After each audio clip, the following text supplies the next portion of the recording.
Hello AP Psych students, we're back again for another lesson. Again, let me reiterate how much I'm missing you guys. Not only do I enjoy seeing you every day and I get to miss that interaction, but as I've been going through this unit on social psychology, I've come across a lot of really cool activities and social experiments I could be doing with you guys if you're here in class with me.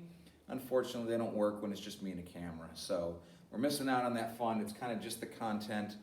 But hopefully we get a chance to go through it and it makes sense. This is a pretty easy lesson. It's group behavior. It's how does our behavior change when we're in a group as opposed to when we're by ourselves. Okay, so there's 5 key things that you need to know, and I'll run through them. They're pretty straightforward, but again, I'll try to explain them the best I can. So the first one is what's called social facilitation. And so the idea is that typically you put us in front of a big crowd of people, we tend to perform better. Think about that person you know that, in small context, like in class or whatever, maybe they're quiet and reserved, but you put them on a field, or you put them on a court, or you put them on a stage in front of a big group of people, and something seems to come out of them that isn't normally there, right? And so that's them getting their adrenaline going and putting that energy into it. And again, the reason is you get that extra adrenaline.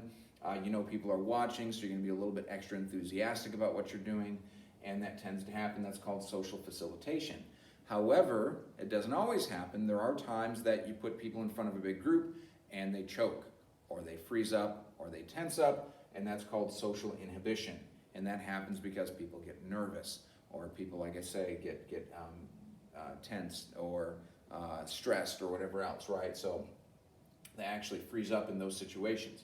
Now, what they found is that generally, if it's something that you do well, and you're passionate about and you do a lot of, you will probably do better if you're put in front of an audience.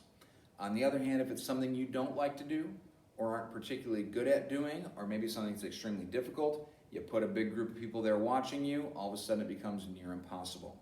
So we're going to test this real quick, and I'm going to let you decide whether my ability to juggle benefits from social facilitation or whether it's hurt by social inhibition. In other words, normally, if you've seen me juggle, I do it in front of a large group of people or a classroom. Right now, it's just me and a camera. So if I juggled better when you saw me in person, then I'm experiencing social facilitation. If you think I'm juggling better now, maybe I get social inhibition. Maybe in front of a group, I'm getting nervous and tensing up. So I'm going to juggle, and we're going to see what's happening. So far, so good. Okay, I imagine this is about the same. And this is typically what I do. I give a little demonstration of the different ways you can juggle. Sometimes I'll make it a little bit faster, and so far I'm doing pretty good. So, there we go. So I will be honest, I'm not feeling usually I get a little bit more hyped when there's groups of people watching me, and I can hear you oohing and aahing, and there we go. So perhaps I get social facilitation out of juggling. I can kind of feel that. I'm not quite as excited about it as I would be if there's a bunch of group of people here and I was feeding off of your energy. All right, anyway, the second concept is social loafing. Now, for those of you that hate group projects, you know what this is talking about. This is that whole idea that you put people in a group and they tend to do less because they feel less responsible than if they are individually responsible or accountable for their grade or their project or their assignment or whatever the case may be. And so you put yourself in a group and you're the one that does all the work, nobody else does anything. And there's a couple reasons why that is. First of all, the larger the group, the less personally responsible somebody feels. You kind of feel like, well, somebody else is going to do it. Okay, somebody else has got this. I don't need to do as much because somebody else will pick up the slack. The other thing that happens is when you're in a group, you feel like your individual contributions are more dispensable. In other words, again, the larger the group, you're going to feel this even more, but in a very big group, you're going to feel like if I wasn't here, this would still get done. It would still happen. And that kind of makes you feel like your contributions aren't meaningful or they're pointless, right? They don't have to be there. And so for that reason, you'd be like, well, they don't matter, so I don't have to do it anyway. And so it makes people more likely to slack off or be a free rider. And so, again, you put people in groups to work on something. Sometimes you see a lot of people standing around. It's just kind of like, well, other people are going to get it done. I don't need to. And that's called social loafing. The third concept is Deindividuation. And this is the idea that when you get in a large crowd, you kind of lose yourself and you do things that you wouldn't normally do. Okay, so You lose your self-awareness. In other words, you kind of feel anonymous. I'm in a huge crowd. Again, my particular actions or whatever else is kind of blending in with everybody, and all eyes are not on me because it's a big group. So you kind of gain some anonymity, and then you also lose your self-restraint. You do things that you would normally never do in a smaller setting, things that would be completely irrational or emotional or whatever else. And the idea is pretty simple. You're getting swept up in a big crowd, okay? And so when you're in a large crowd, think if you've ever been to a game or a concert or something where you got a group of people, they're very passionate, they're very hyped up. What often happens is you kind of feed off of that, and again, you would act in certain ways you would never act in smaller settings. Online discussion boards are particularly notorious for this because you have, first of all, the group feel. If I post this, it's being, an entire group, maybe the world can see it, right? So you kind of have that group feel, but you also have the anonymity of the fact that you're sitting behind a computer screen and nobody can actually see you. You would say things, mean-spirited things that you would never say to somebody's face because you feel like you have that anonymity. And so part of that is because of deindividuation.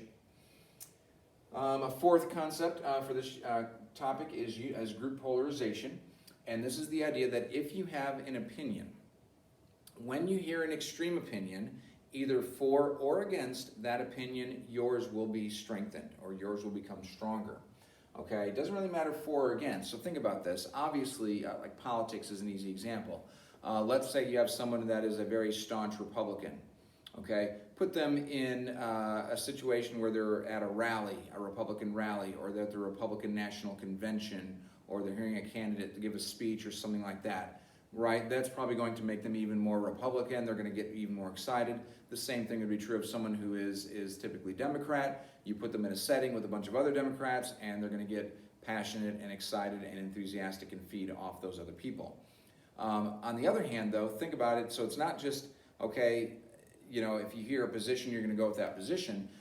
Think of someone who is staunchly Republican, and they hear a speech by maybe a Nancy Pelosi or a Bernie Sanders or a Hillary Clinton or a Joe Biden. They don't all of a sudden become more Democrat. What happens? They often become even more Republican. Or think of someone who's a staunch Democrat. When they hear President Trump speak, do they become more sympathetic to President Trump or the Republican Party? No, they become even more hostile toward those ideas and those values and those beliefs and everything else. So if the opinion is extreme, your opinion tends to get strengthened one way or the other. They've actually found, now of course, if you're in a group of like-minded people, your opinion is going to be strengthened as well. And so, interestingly, they've done a study on racial discussions and found that you have groups, if people are either sympathetic toward race, in other words, they don't like racism, or people are naturally prejudiced, you have discussions on race. The people that are sympathetic become even more sympathetic toward race issues and race relations and things like that. The people that that come into the conversation already prejudiced often become even more prejudiced. They don't often soften their position, they actually become more extreme, and that's because of group polarization, pushing people out to the extremes. And then the last concept is groupthink, and this is the idea that you're in a group of people and they all seem to be saying the same thing or agreeing with the same opinion, and maybe you disagree. Maybe you have a counterpoint or a dissenting opinion or whatever else, but you're kind of afraid to share it because you don't want to go against the group.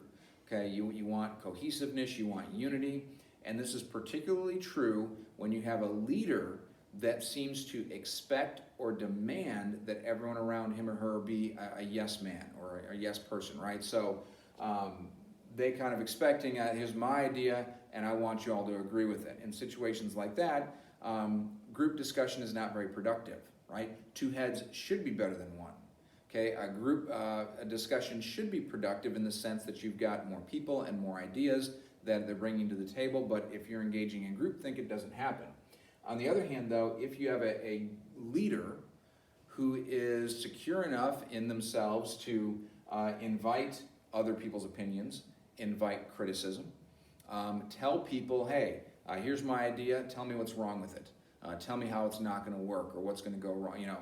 when you have a leader like that, it tends to be very productive, and you tend to get really good decisions coming out of those meetings, and that's what a group should be like. But if you're engaging in groupthink, they're all kind of moving toward the same idea, and no one's willing to offer a dissenting opinion.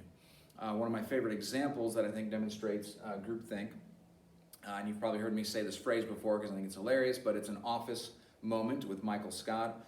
Michael finishes a meeting and he says to the group, okay, does anybody have any constructive compliments? Okay, and one of the people in the group, one of the office workers says, isn't that supposed to be constructive criticism? To which Michael responds, you know what, that wasn't constructive or a compliment, so no, we're not having it. Obviously, Michael was encouraging groupthink. He was more concerned about people simply agreeing with him than bringing good ideas to the table. So anyway, that's groupthink. Like I said, 5 concepts, pretty simple. As always, if you have any questions or problems, give me a holler, email, text, call, whatever. And again, I hope to see you guys again soon.